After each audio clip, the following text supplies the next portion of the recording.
This is energy, and this is how you attract everything into your life. Everything is energy, and like attracts like. So if you want to have abundance, wanting to have love, wanting to have beauty, wanting to have money, aesthetics, whatever it is that you want, and you admit that energy, because like attracts like, that energy will come and find you. You will be in alignment with that thing because everything is energy. You would be an energetic match and it would come to you. It would literally be attracted to you. You would be the magnet for what you want. So you have the desire within you. You release the emotion. I feel so abundant. And so abundance is like, oh my goodness, I am also the energy of abundance. I'm going to go and match with her. We are an energetic match. Boom. But this is probably what you're doing instead.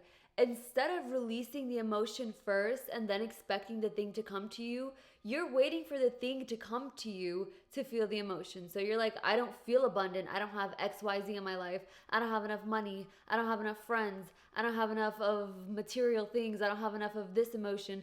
And so I won't feel that energy of abundance until I see it and see proof of it. So you're probably like, excuse me, universe, I want to experience abundance. I want abundance. I'm calling that in. And it's like, okay, release the energy of feeling abundant and I will come to you. And you're like, no, I'm not going to feel abundant until I have the physical proof that you're here. And it's like, well, until you emit that energy, I literally cannot find you. Like, I need that energetic match. I need you to literally to match my energy so that I can come to you and we can join and be one. And you're like, no, I'm not going to feel abundant until I have it physically in front of my face. And so here's what you're probably doing. You're probably like, fine, I'll go find you instead. And so this is how you end up doing more work in your life. You're like, I'm just gonna go work harder to find you since you can't find me. And you start going all around, you start doing extra steps. You start forcing your way to find the abundance. You start working harder. You start putting in more energy. And then you might find it. You might actually find the abundance and then release the emotion. You're like, finally, I found you myself. I'm going to release the emotion. That is not law of attraction.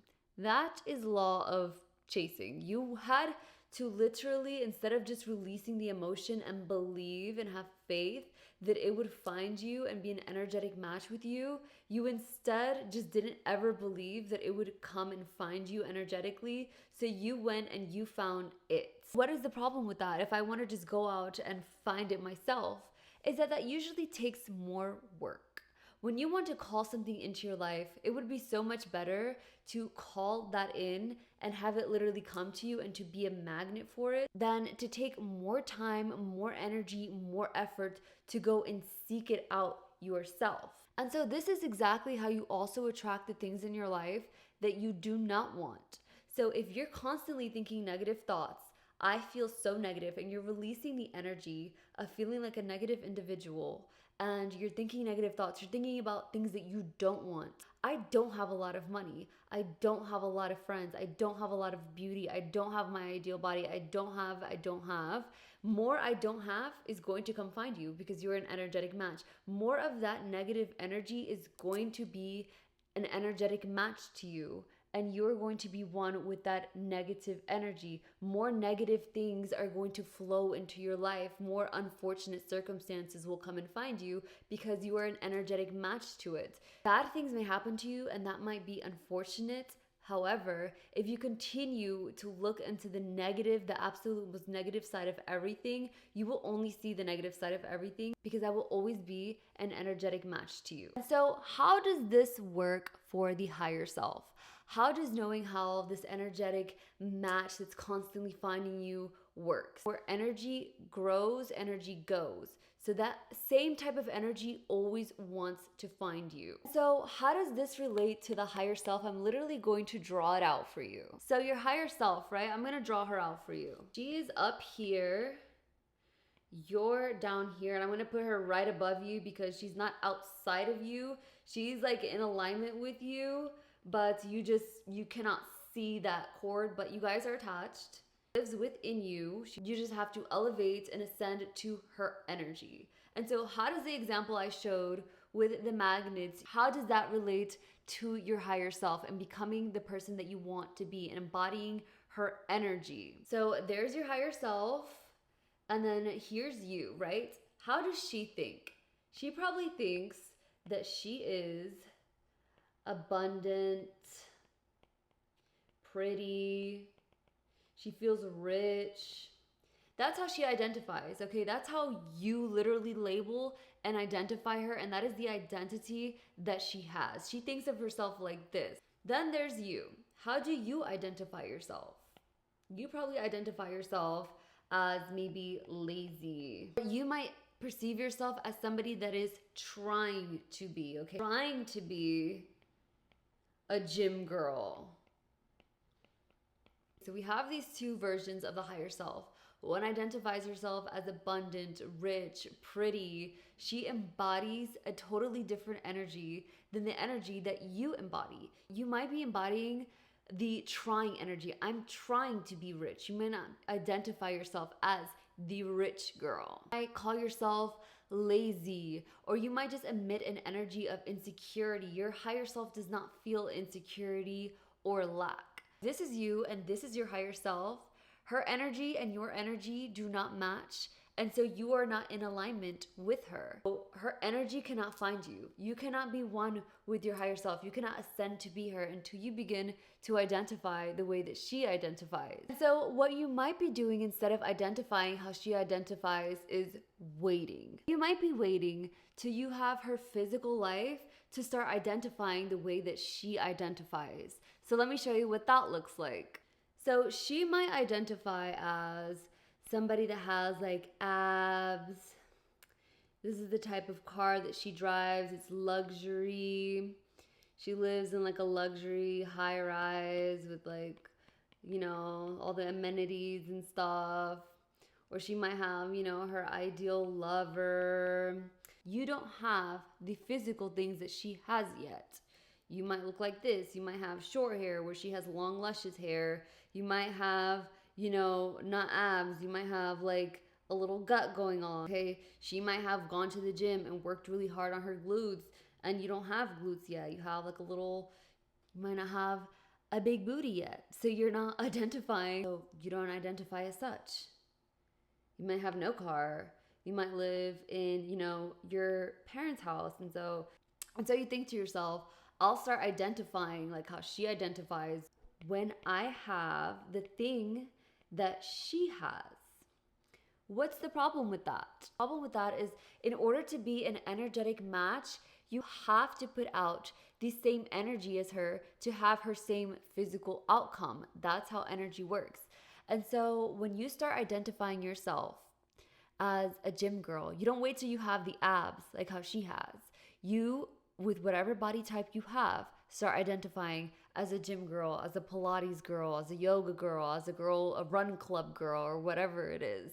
Because that is already how she identifies, and you want to come into alignment with her. You want to be in an energetic match and embody her.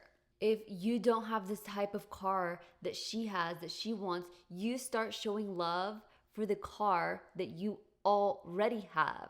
And then energy is like, oh my gosh, we feel so much love for this vehicle. That doesn't mean that you're not going to get the vehicle that you do want. That just means that you're going to be in alignment with your higher self who loves her car. And so you would get blessed with a type of vehicle that you love because you already have a love for her vehicle, even if it's just the one that you have right now. You don't wait for her ideal body and the glutes to be like, I love my body. You start showing love for your body now with the one that you have now. And then you, as you're working out during your journey, you will start to be blessed with the abs, with the physical proof will come after you admit the energy. If not, if you close yourself off and you're like, no, I'm going to wait until I have the thing that she has, then it's going to take you more work to get to where you want to be because you're not attracting anything. You are chasing it. You're not attracting all of the good, the vibes, the things the diet, the things that are necessary for you to get there. You're just gonna have to work out harder to chase the thing because you're not attracting it to you. Trying to embody your higher self, you have to think the thoughts that she thinks, and you have to start acting the way that she acts. And that is how your energy aligns with her. That is how you embody that energy. And then the physical catches up to you afterwards. You don't have to wait until you have the physical thing in order to feel the emotion, because then you're always going to be in this waiting. You're going to be in this lack energy, and that just keeps you further away from what you want because you're always in chasing. You're always going to be chasing it and chasing it to feel it.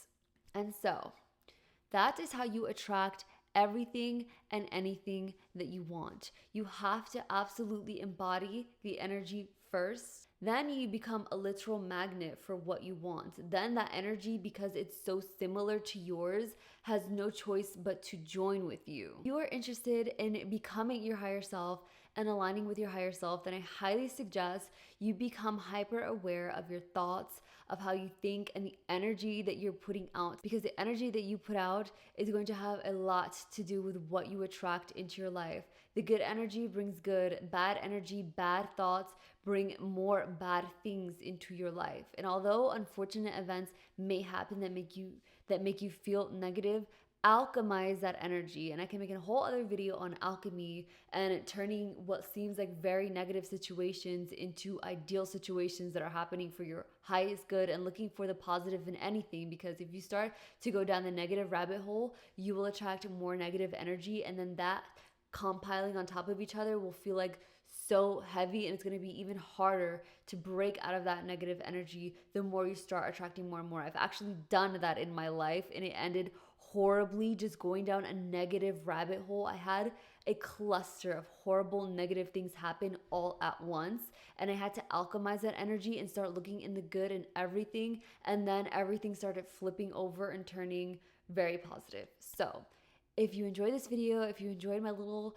representation for my visual learners out there, I hope you really enjoyed my physical representation of energy. And if you like more videos like this, then go ahead and like, comment, and subscribe. And that's all I have for this video. You do not chase, you attract, starting now.